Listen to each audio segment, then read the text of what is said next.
பிஸ்மில்லாஹிர் ரஹ்மானிர் ரஹீம். அப்போ நிம்மதியை அடைவதற்கு அல்லாஹ்வுடைய தியானத்தை உள்ளத்திலே கொண்டு வந்தால் அல்லாஹ் தஆலா எவ்வளவு பெரிய சக்தியை கொடுப்பான் பார்த்திருக்கீங்களா?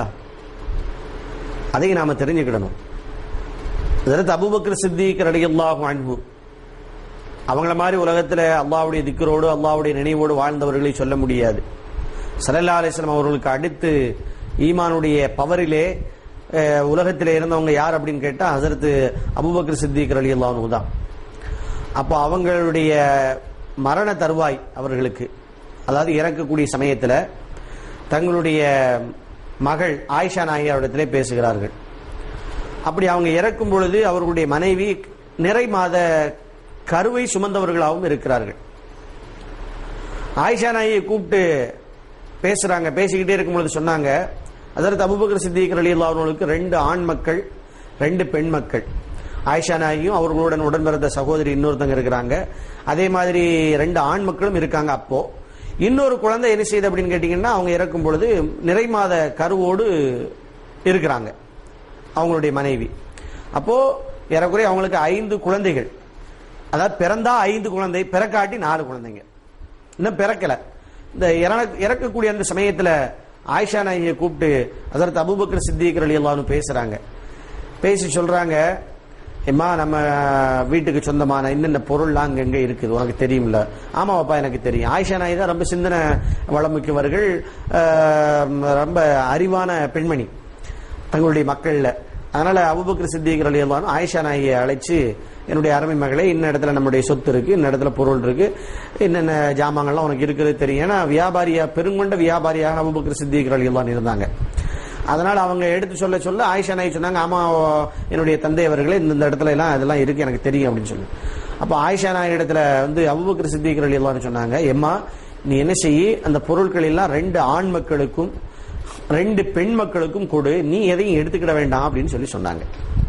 உனக்கு எதுவுமே தேவையில்லமா, நீ உனக்கு தேவையில்லை.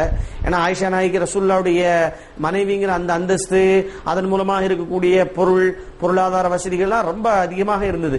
அதனால அபூபக்கர் சித்திக் ரலியல்லாஹு அன்ஹு சொன்னாங்க, என்னுடைய அருமை மகளே, உனக்கு எதையும் நீ எடுத்துக்கிட வேண்டாமா, நம்முடைய எனக்கு பிள்ளைங்க இருக்கக்கூடிய ஆண் பிள்ளைகளுக்கு 2 பேருக்கு என்னென்ன பங்குகளை கொடுமா, பெண் பிள்ளைகளுக்கு இன்னென்ன 2 பேருக்கும் என்னென்ன பங்கு கொடு, நீ எதையும் எடுத்துக்கிட வேண்டாம் அப்படின்னு சொல்லி சொன்னாங்க.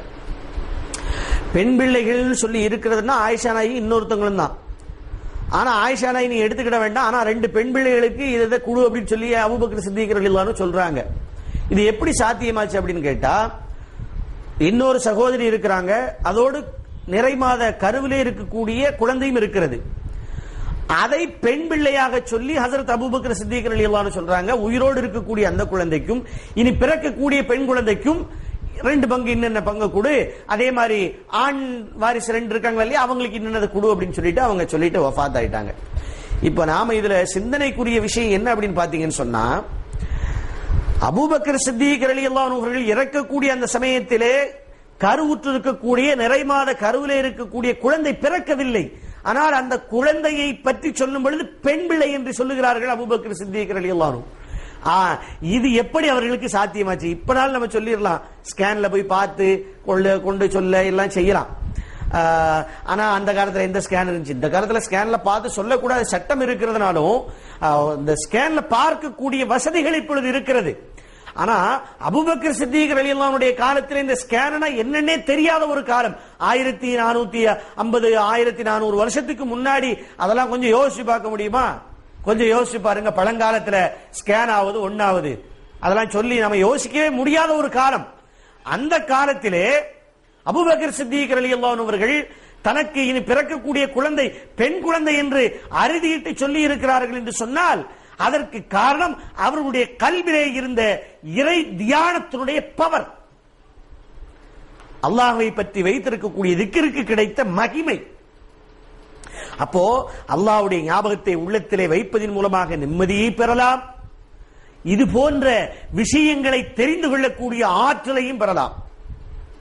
அதே மாதிரி அந்த தியானம், அந்த அல்லாஹ்வுடைய திக்ர் வந்துருச்சுன்னு சொன்னா நமக்கு கவலைங்கிறதே வராது.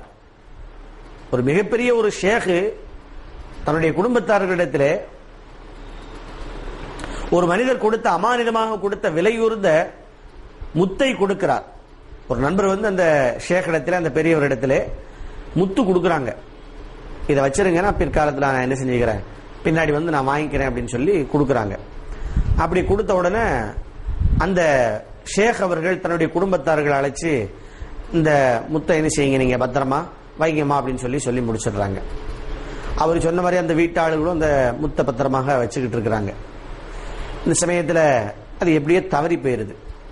வீட்டாளர்களுக்கு கவலை, ஏன்னா விலை உயர்ந்தது, அமானிதமாக ஒருத்தர் வந்து கொடுத்துருக்கிறாரு, அது திருப்பி கொடுக்கணும்னு சொன்னா திருப்பி கேட்டாருன்னா கொடுக்கணும், ஆனால் அங்கே காணாம போயிடுச்சு. அப்போ கவலை வருமா இல்லையா, கவலை வந்துருச்சு.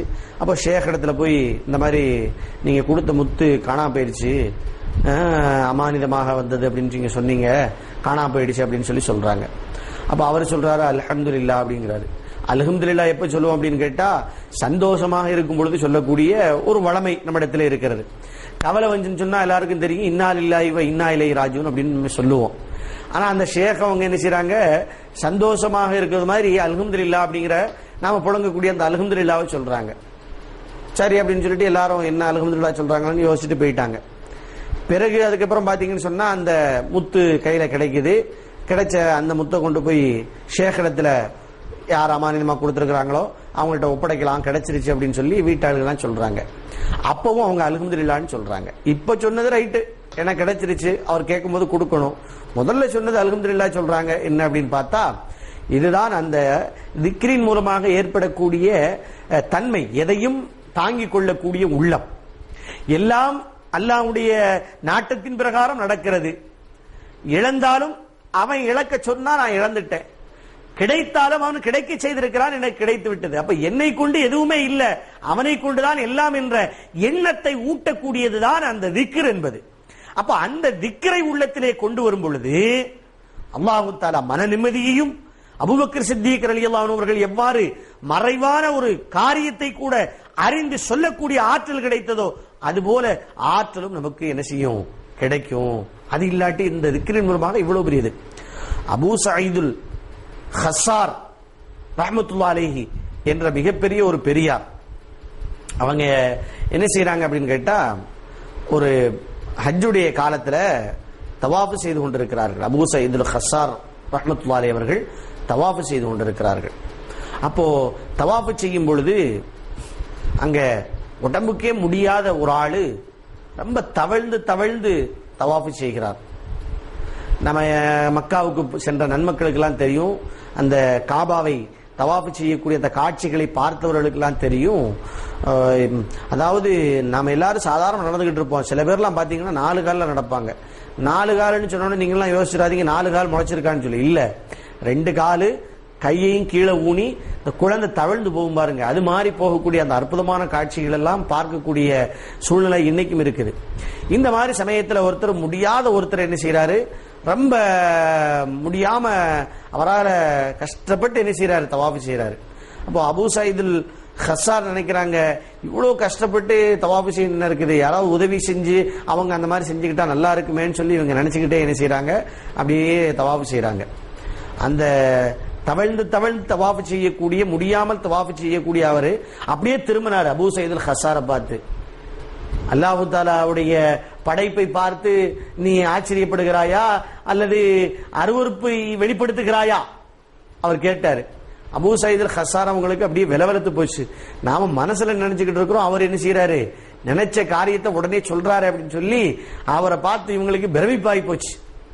அப்போ பிறருடைய மனதில் இருக்கக்கூடிய விஷயங்களை கூட அறிந்து கொள்ளக்கூடிய ஆற்றல் இந்த இறை தியானத்தை நம்முடைய உள்ளத்திலே கொண்டு வருவதன் மூலமாக கிடைக்கிறது என்பதைத்தான் இந்த சம்பவங்கள் எல்லாம் நமக்கு உணர்த்துகிறது.